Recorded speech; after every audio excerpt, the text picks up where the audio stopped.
बहनों एक रियाणा भजन सुनाएंगे, सब सुनो, छोटी बड़ी बहनों यहाँ पर एक रियाणा भजन सुना रहे हैं, सब सुन लो भाई बंद सब। राम राम में बैसाखी।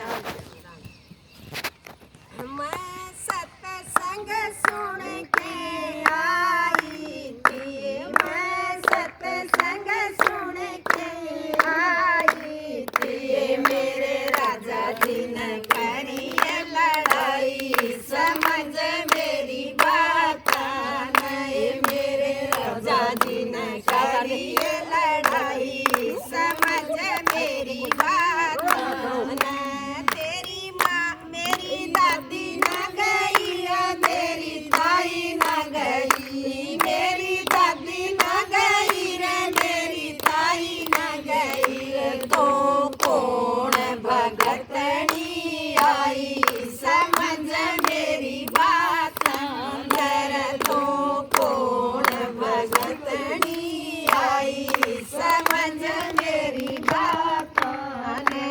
तेरी दादी न गई ओ तेरी ताई न गई, तेरी दादी न गई ओ तेरी ताई न गई, उन व्यर्था जिंदगी मोई, समझ मेरी बात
चलेंगे तेरे साथ समझ मेरी बात सबने राम राम